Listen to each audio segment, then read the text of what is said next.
This is Sunrise Extra, streaming live on Wave Now. Good morning, 7 o'clock, and we've been talking about this big winter storm that is coming. It's a big one. It is. I mean, we have a couple of days of calm where you can use that time to prepare too.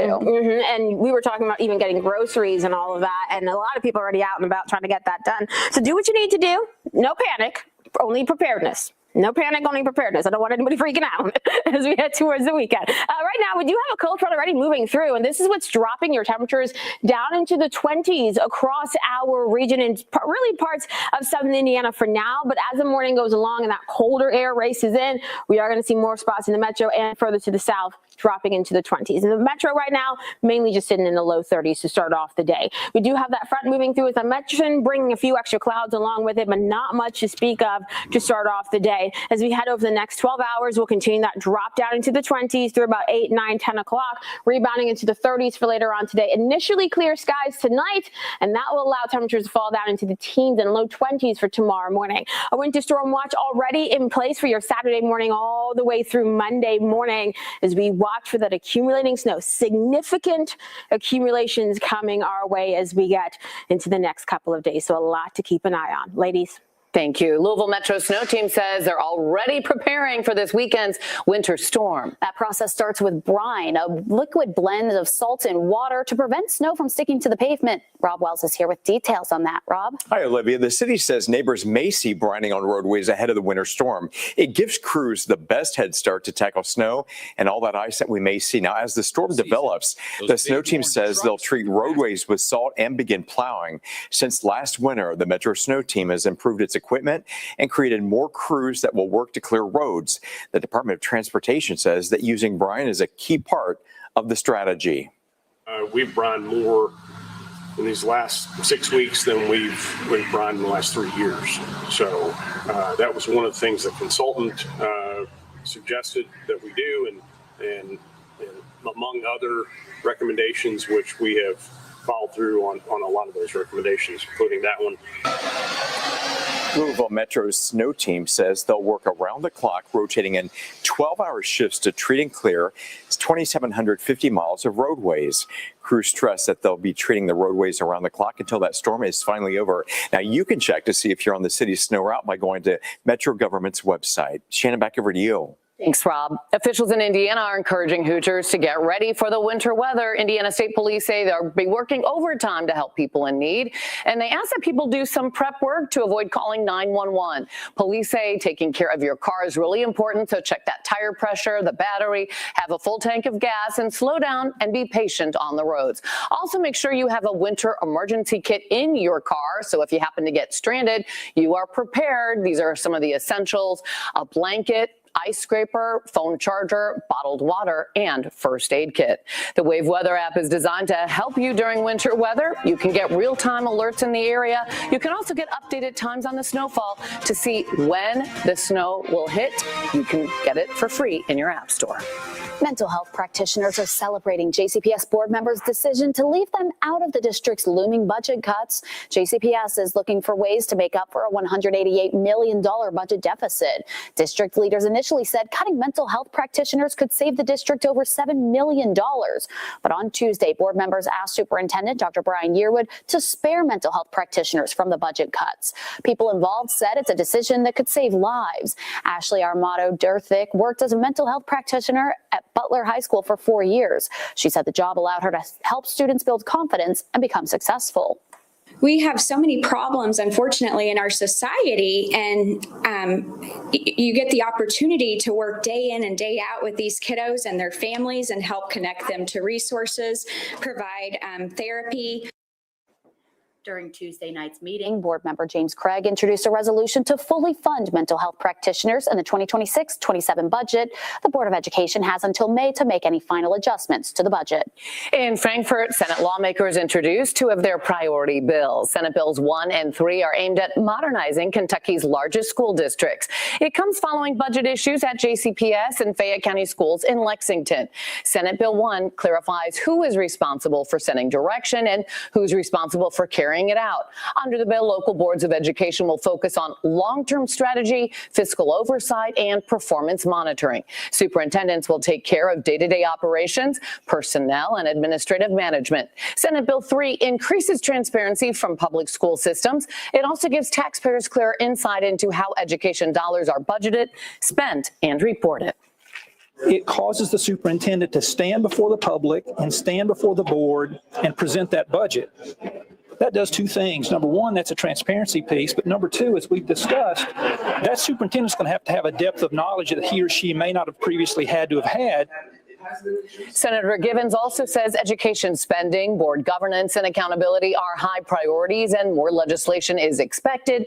Both bills are now awaiting committee assignments. Brooks Houck is appealing his murder conviction to the Kentucky Supreme Court. Last year, he was found guilty for conspiracy to murder and tampering with evidence in the Crystal Rogers case. Rogers disappeared in 2015 and is presumed dead. Houck's attorneys think several mistakes were made during the trial. They claim the prosecution did not prove that Rogers was actually murdered and did not have any physical evidence linking Houck to the crime. Houck's attorneys say he should be either acquitted or given a new trial. New on Sunrise, LMPD is investigating an overnight shooting. Officers responded to an unrelated call on Crop Street in the Russell neighborhood next to All or Nothing Boxing Academy. A man approached officers and said he had been shot. He was taken to University Hospital with multiple gunshot wounds. As of right now, he is expected to survive those injuries. There are no suspects in the case right now. Today, Louisville city leaders are taking action to remove donation boxes they say are a scam. In Louisville, you need a permit to set up a donation box. Wave News reporter Marissa Burke explains why people should be concerned about these. Marissa? Shannon, Olivia, the biggest problem with these boxes is no one knows where they came from or where the donated items are going to. Getting rid of the boxes isn't going to be easy. For months, city officials have been seeing these donation boxes pop up around the city in random parking lots. In the city, there are a handful of legal bins, meaning they've been registered, but there are more illegal ones. Codes and regulations will be working to remove them. So if you see one, take a picture and note the location. One of the signs it may be a fake donation bin is if there are words misspelled. We don't know exactly whose they are, how they got here. They're on private property. They were not asked to be put here, but yet the private property owners are still responsible for whatever may be happening, whatever is being put in these. It's on their property, yet these private property owners are not asking for these to be put here in the first place. In the parking lot where we interviewed Councilman Joseph, he counted 3 illegal bins. This afternoon, the mayor will be with Codes and Regulations forcibly removing one of these bins. In the upcoming weeks, Metro leaders will be searching for more solutions. Marissa Burke, Wave News. Thank you, Marissa. All right, IU fans, you have a chance to see the National Championship Trophy in person today. It'll be at the Walmart on IN45 in Bloomington from 4 to 7 p.m. Then this Saturday, you can celebrate IU football's championship win at a championship celebration. That's happening this Saturday, the 24th, at Memorial Stadium in Bloomington. Parking lots will open at 10 a.m. and the event begins at 1 p.m. You can also watch the celebration live on the Big Ten Network. The Hoosiers beat the Miami Hurricanes 27-21 Monday night, winning their first national championship and completing an undefeated season. Leaders in Lexington are trying to raise money so they can continue to provide free books to kids through Dolly Parton's Imagination Library. Back in December, the Fayette Education Foundation had to hit pause on the program. The Imagination Library provides free, age-appropriate books for every month to children from birth to 5 years old. While it's free for those enrolled, the program is costly. Carrie Bowling with the Fayette Education Foundation says it costs nearly $9,000 a month for them to operate. The Kentucky legislature only pays for half of the cost. However, now for the next 6 months, all donations to the program will be matched dollar for dollar up to $50,000. I'm hoping this 6 months with this anonymous donor, this match is going to get us back on track so we don't ever have to do this again. We want every child in Lexington to be prepared for kindergarten and be excited about learning. As part of the restart, registration for Fayette County families is open again. Bowling says she expects they'll have more than 8,000 families signed up in the next few months. And stick around. We'll have more of your national headlines after this. But first, let's check in with Rob. And Olivia, thanks so much. And at 7:09 on your Thursday morning, glad to have you along. A nice clear start to the morning out there. Looking at the big picture on the map, though, no major issues as far as any type of accidents are concerned, and we certainly like that.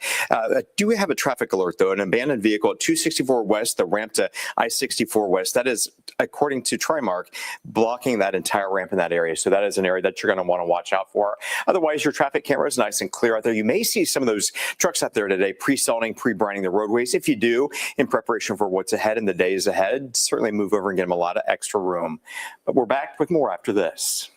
Thank you. And an astronaut is retiring from NASA after a groundbreaking career. You'll hear about her different missions to space, including an unexpected months-long trip, next.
Today marks 100 days until Kentucky Derby 152.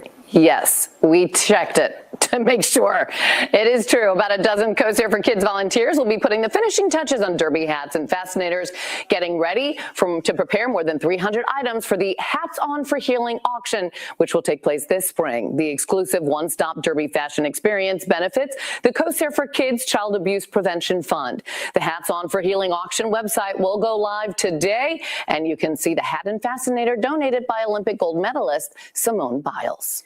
Norton Children's has opened a new space so they can take better care of cancer patients and their families. The hospital group says their Cancer Institute Resource Center will support children with cancer and their families through every phase of their journey. They say it'll bring a wide range of services together in one place. Kentucky's Lieutenant Governor was there to talk about how the facility will change cancer treatment in Louisville. The Resource Center is a game changer for families, as its goal is to make what is the most stressful part of their lives a little bit better. It goes beyond medical treatment, offering support for whole family that includes mental health counseling, educational support, and financial guidance. The new institute is located at the Novak Center on East Chestnut Street, and they are now accepting appointments. But this morning, things seem calm out there, but we do have some school closings. Yeah, a few delays too. Those are running on the bottom of your screen, but we're really getting ready for Monday. Could be a mess for kids. Monday and potentially even Tuesday morning. Tuesday morning is my concern in terms of the very cold temperatures that should be in place by that point. But yes, we do have a number of closings this morning, so make sure you check with your school. It's mainly for areas to the south of the metro, because that is where we had the active wintry weather yesterday and saw more of those issues around. What we're dealing with right now, that cold front now out of our region, the colder air and some extra clouds moving in behind it.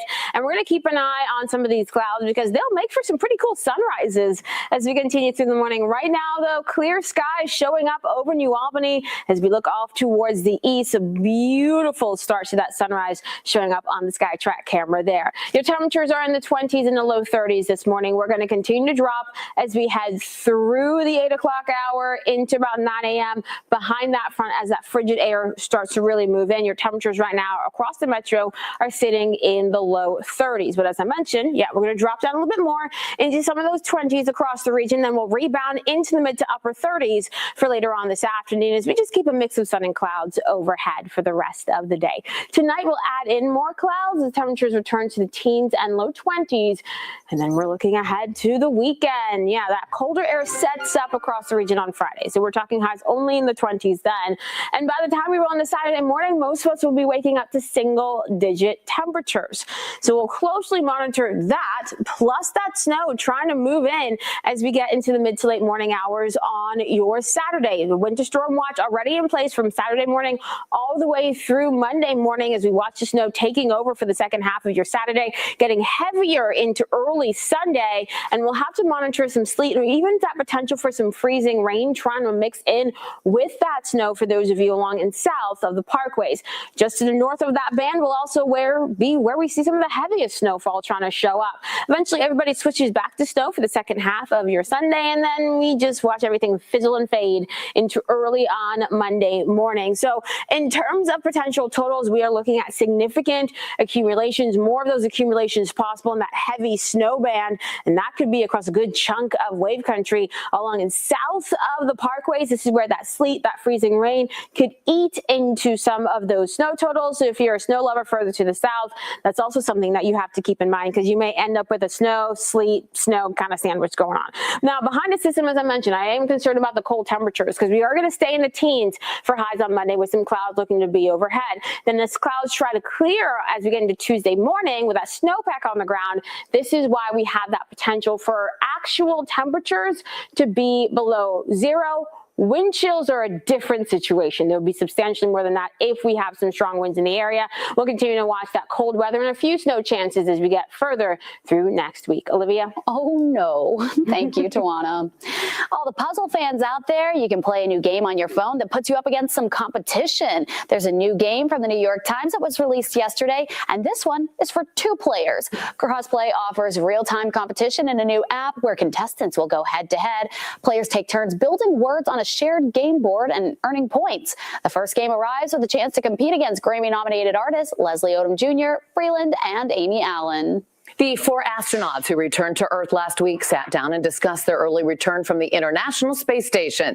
The mission was cut short due to an unforeseen medical emergency. Crew members said they would not identify the sick astronaut to maintain that person's privacy, but attributed their safe return to NASA's training and equipment on board the ISS.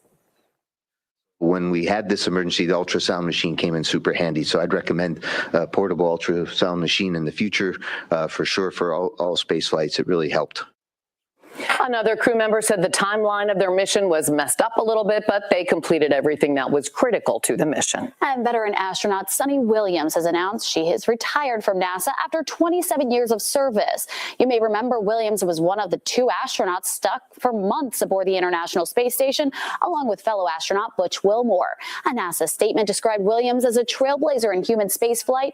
She completed 3 missions aboard the International Space Station, setting numerous human space flight records. During her career, Williams logged 608 days in space. That's the second longest cumulative time in space by a NASA astronaut. She also completed 9 spacewalks, the most of any female astronaut, at 62 hours and 6 minutes, and 4th overall in NASA's history. Congrats on a great career there. Really? Indiana fans still celebrating Monday night's big win, and now they can continue to party with Chipotle. Hear about the deal the restaurant is offering only to Hoosiers after the break.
No, this is so cool. Hundreds of Hoosier fans had the chance to meet and get an autograph from Heisman-winning quarterback and now national championship winner Fernando Mendoza last night. He was signing autographs at the Dick's Sporting Goods store in Bloomington. Look at how many people showed up. It was just packed with fans looking to get the chance to meet the soon-to-be NFL quarterback. Fans of all ages went out, thanked him for changing IU's football program around.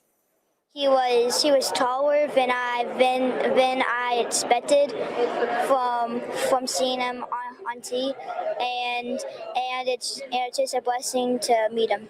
It really means a lot for me to get to meet him. I've been an IU fan my whole life. Like literally my baby pictures, I'm in an IU onesie, and so just like getting to like tell him like how thankful that we all are as a fan base was really cool. He is actually 6'5", and now next up for the start quarterback, the NFL draft. He's expected to hear his name called first overall. You can get to draft April 23rd through the 25th. And today, Chipotle's across Indiana are offering a special deal from 4 p.m. until close. Customers who have IU gear on can get buy one, get one free entree at any location in Indiana. In a recent Wall Street Journal story, head coach Curt Cignetti says that he eats the same Chipotle burrito bowl every day. Chipotle says he's in the top 1% in reward points in the state of Indiana. His go-to order is a burrito bowl with rice, beans, chicken, and guacamole. That sounds like a pretty solid order right there. Legendary New York hot dog brand Nathan's Famous is going to have a new owner. Smithfield Foods has agreed to acquire the company for $450 million. Smithfield already had a hand in the business with an exclusive license to manufacture, distribute, market, and sell products through retail, but that license is set to expire in 2032. The new deal will help Smithfield grow its packaged meat business. A statewide contest encouraging kids to discover the joy of reading while drawing on their creative side is making an annual return to the Commonwealth. The Commonwealth Office of the Ombudsman has revealed details on the annual Read Across America drawing contest. Kids are invited to create a bookmark-sized drawing featuring their favorite storybook character discovering the joy of reading. The deadline to submit drawings is February 19th. The winning illustration will be featured on the Ombudsman's Bookmark and will be made available at public libraries across the state. You can learn more about the contest on the auditor's website. Get a good book ahead of the weekend. Yeah, because it's a weekend you're just going to want to stay inside, cuddled up on a couch with a blanket. Doesn't sound too bad. I know. We'll be right back.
This Wave News Update is sponsored by Oxmoor Auto Group.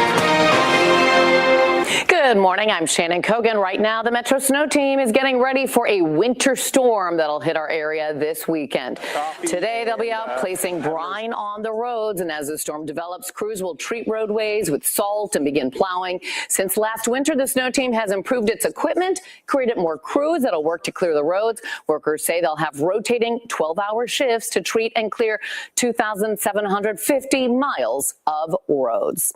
And here is Tawana with details of that forecast. Yeah, we're going to be keeping an eye on that as we head into the weekend. Today, though, things are quiet and actually starting off the day with a beautiful sunrise showing up across our region on our SkyTrack camera. And we are keeping an eye on a couple of clouds drifting into our region. Those showing up over Indiana right now. They will continue to march to the south as the morning goes along. But we do have a decent amount of sunshine in our forecast, by the way. We are watching temperatures falling down into the 20s in more locations as that colder air moves in behind this morning's front. We will rebound into the 30s for your afternoon highs with a mix of sun and clouds for today. As we look ahead to the next 10 days, here's what we have going on. For tomorrow, cloudy, colder, highs in the 20s. Alert days out for your Saturday, Sunday, and Monday as we monitor not just that accumulating snow for the weekend, but also the frigid temperatures that will stay with us for quite a while as we head into next week. So a lot to show up in our forecast over the weekend, so stay weather aware. Rob? Tawana, thanks so much. Pretty much a clear start on our early Thursday morning. We certainly like that. Good morning to you at 728. We are keeping our eyes on one trouble spot at 71 North and 264 after reports of a stalled vehicle in that area. Not really slowing things down out there right now, but certainly something head out the door this morning. Otherwise, looking on the big picture, not too bad. We are seeing some slowdowns around 265, right around the Fern Creek area where that red is down there. So certainly watch your speed there. We'll see you in 25 minutes.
Good morning. Thanks so much for sticking with us here for Sunrise Extra. I'm Olivia Russell. Of course, we're going to talk about so many things having to do with that winter weather that's moving into our area this weekend. Plus, fittingly, we'll talk about the Winter Olympics that starts on February 6th. And while we're talking about all this winter weather that's coming in, I want to open up our comments on Facebook too. Feel free to chime in. Tell me how you're preparing for the winter weather. Maybe you're running to the grocery store today. I will be buying chili today and also picking up a new book to read inside and bundle up on the couch to read. Maybe you want to come up with some arts and crafts for the kids to do inside or buying some salt for your driveway.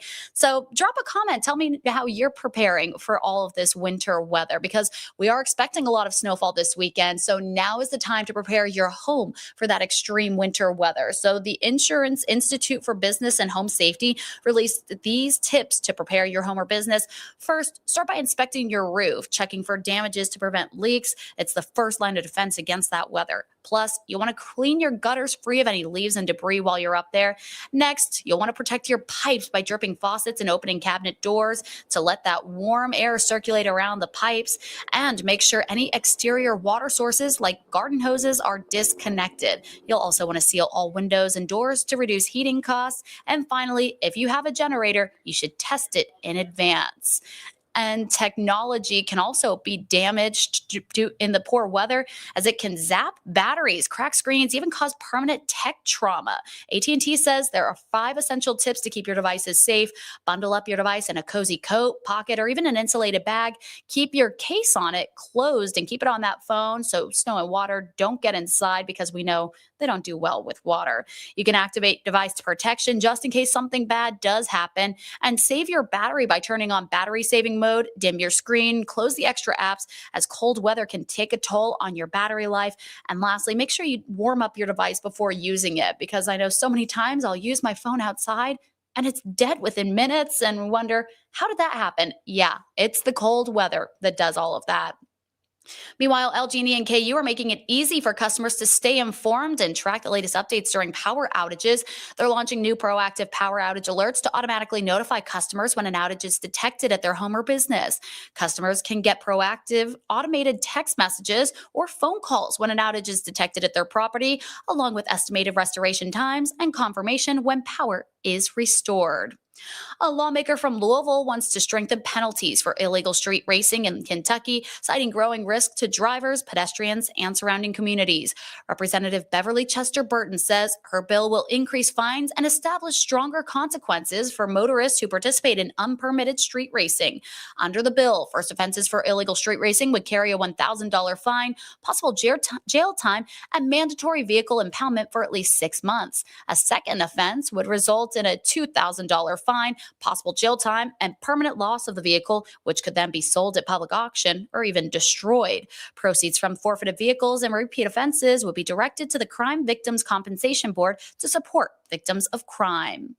Members of Kentucky's Anti-Semitism Task Force want state lawmakers to ensure they have enough funding to continue their work. The task force works on security plans for Jewish institutions, Holocaust education, and arts-based anti-Semitism awareness.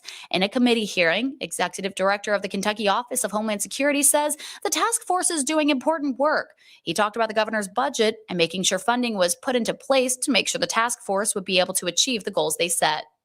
I described the budget process as the governor decides what are the big priorities, and then that sort of goes through the meat grinder of the legislative process for this budget session, and we'll see what ultimately winds up coming out of the meat grinder. But we're hopeful that all of that will remain intact. Yesterday's meeting also had different presentations by the Anti-Defamation League. Mental health practitioners are celebrating the JCPS school board members' decision to leave them out of the district's looming budget cuts. Right now, JCPS is still looking for ways to make up for that $188 million budget deficit. Wave News reporter Fernando Garcia Franceschini talked with a practitioner to get reaction to Tuesday's vote. Ashley Armato Durthik worked as a mental health practitioner at Butler High School for 4 years. It's a job, she says, allowed her to help students build confidence and become successful. We have so many problems, unfortunately, in our society, and you get the opportunity to work day in and day out with these kiddos and their families and help connect them to resources, provide therapy. Through the years, Ashley says she learned just how important and needed MHPs were in JCPS schools. I've dealt with kiddos that have come in on a Monday after a rough weekend, whether they witnessed a family member overdosing. It can be, that they lost a sibling. Ashley says she had to speak up when she found out JCPS was considering cutting MHPs. But on Tuesday night, she got a sigh of relief. I move that in the recommendations to come from the superintendent later, that the board vote to direct the superintendent to fully fund mental health practitioners. Tears were flowing. Ashley describes this decision as a win for students, one she says sets them up for future success. I don't think any of us could have gotten where we are without, some support. And so that's why I feel these kiddos need these mental health practitioners in these schools. Now, the vote doesn't mean the budget is final, though. The Board of Education has until May to make changes. JCTC's renovation project, Jefferson Rising, reached a milestone as the doors officially open on the school's new Center for Science and Discovery. JCTC says it's another step forward on a plan to completely transform its downtown campus. The new Center for Science and Discovery is a $40,000 square foot facility devoted to STEM studies and is not the end of the work that's going on campus. Construction also continues on a block-long green space. After that's completed, there are plans to demolish a 12-story building and replace it with a place for students' studies in math and humanities.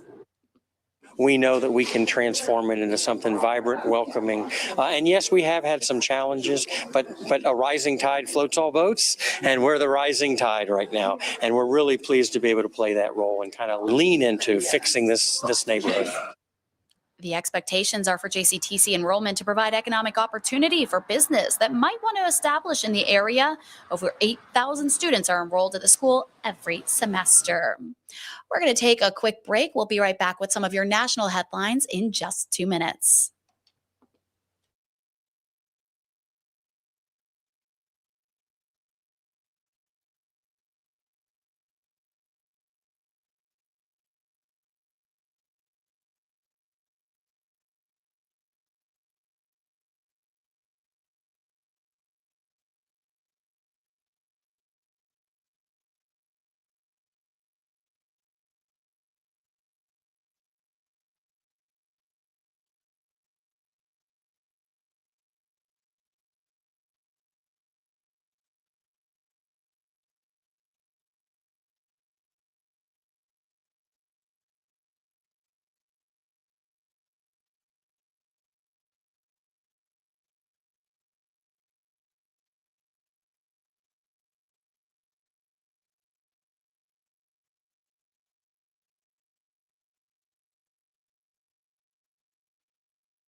Thanks for staying with us here for Sunrise Extra. President Donald Trump says he's developed a framework with NATO about his ambitions for Greenland. In a social media post, President Trump didn't say what the framework includes, but he says he will not impose additional tariffs on European nations that oppose his plans for the Danish territory. Speaking at the World Economic Forum in Davos, Switzerland, the president promised a peaceful solution to his Greenland plans. Incredibly concerned. Over the course of just 1 year, this president has taken America. It's a deal that people jumped at. Really fantastic for the USA. Gets everything we wanted, including especially real national security.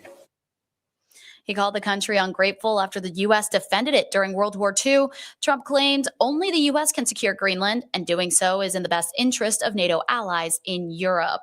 And as we kind of just cut ahead to in that last video there, meanwhile, Kentucky Governor Andy Beshear was also in Switzerland for the World Economic Forum. During a CNN panel, the governor criticized President Trump's push for Greenland. I'm incredibly concerned.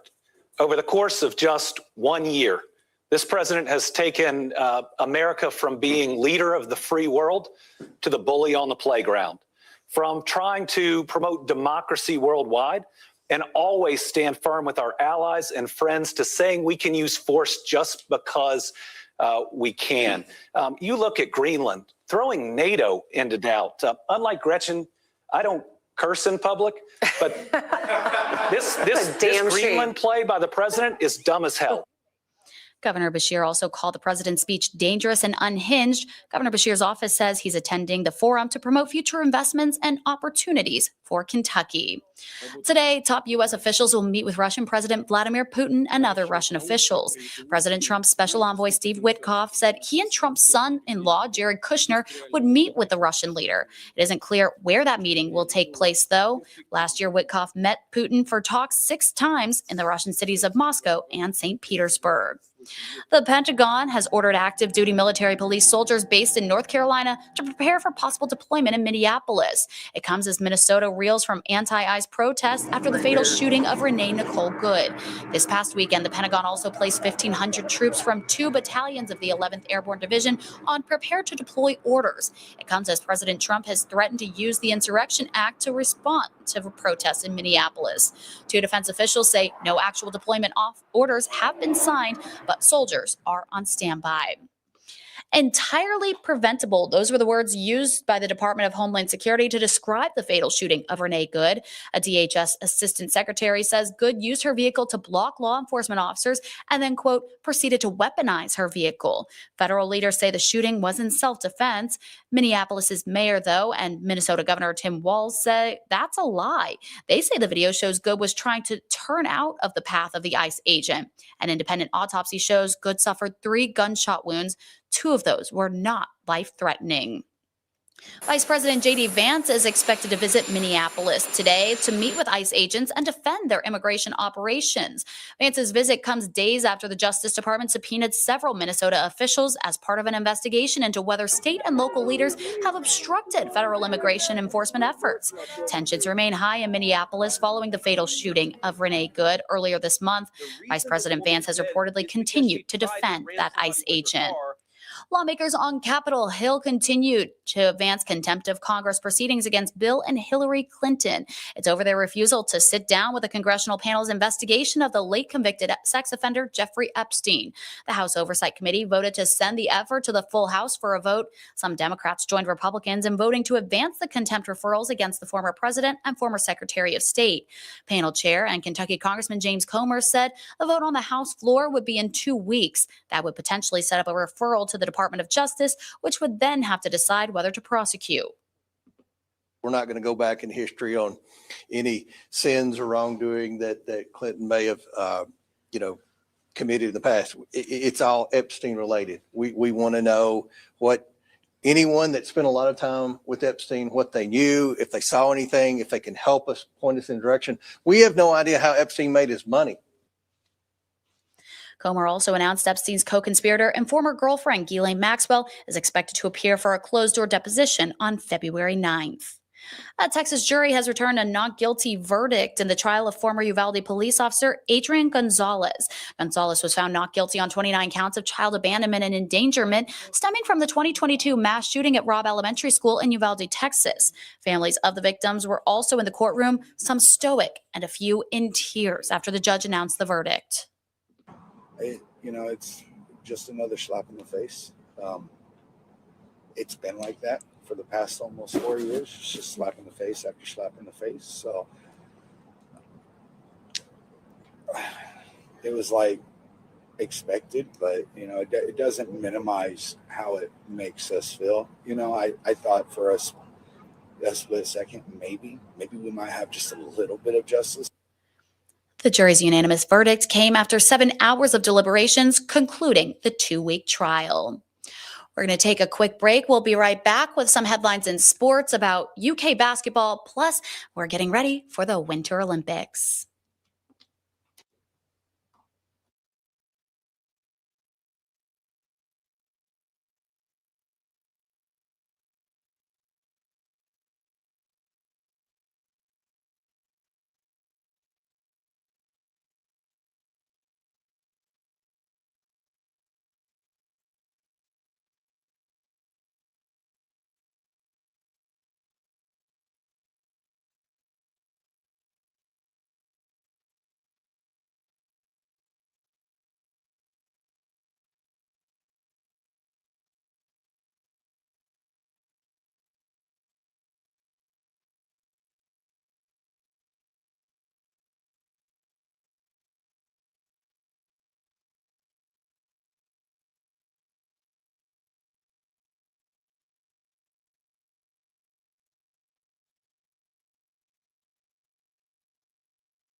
Well, time is winding down until the beginning of the Winter Olympics. And today, the Olympic torch continued its relay through Italy. It's been through several cities in the country already on more than 7,400-mile journey before it reaches its final destination. The flame will end in Milan San Siro Stadium on February 6th, and that will be in time for the opening ceremony. You can watch the Olympics right here on WAVE and NBC. But before the opening ceremony, dozens of Team USA athletes are preparing for the games, including curling. You've probably seen this Winter Olympic sport, and it always seems to generate a lot of buzz. People wondering, what are they really doing? Does that broom really make much of a difference? But it is tough if you've ever tried it. This year, a Boston area curler is going to be in the middle of it all. As Eli Rosenberg shows, Corey Dropkin is ready for that moment after punching his ticket for Milan.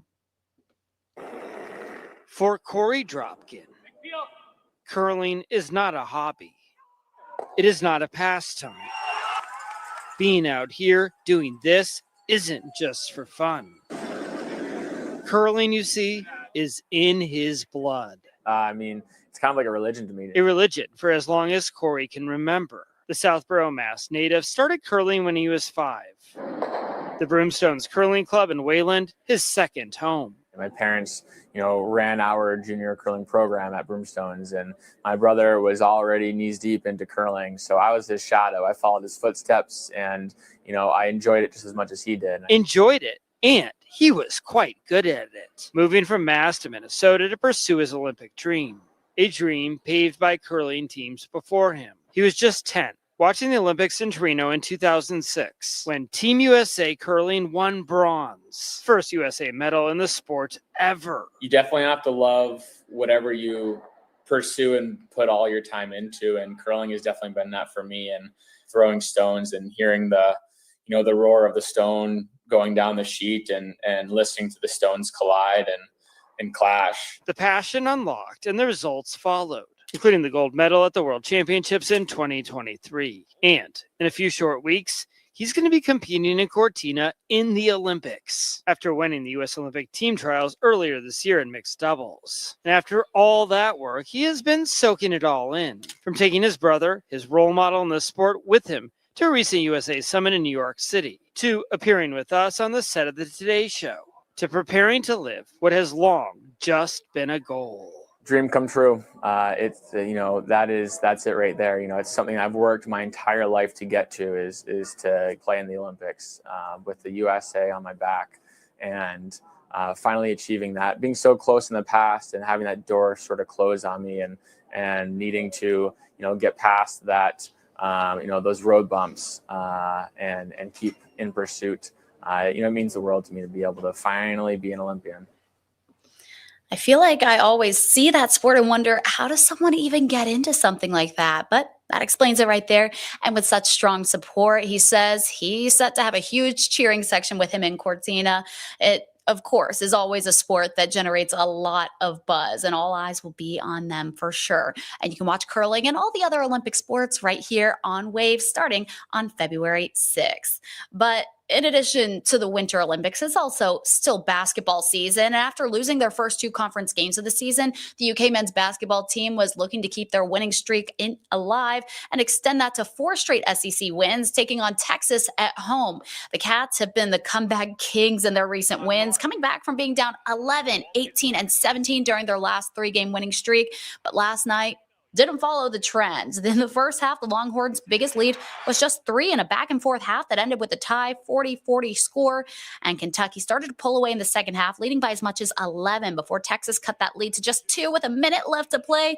Kind of a nail-biter there, but after a free throw contest, that's as close as it got. UK wins. Final score 85-80, but not completely joyous for Big Blue Nation as the injuries continued to pile up. Kentucky already dealing with Jalen Lowe being out for the season and Jaden Quantes only playing in 3 games on the year.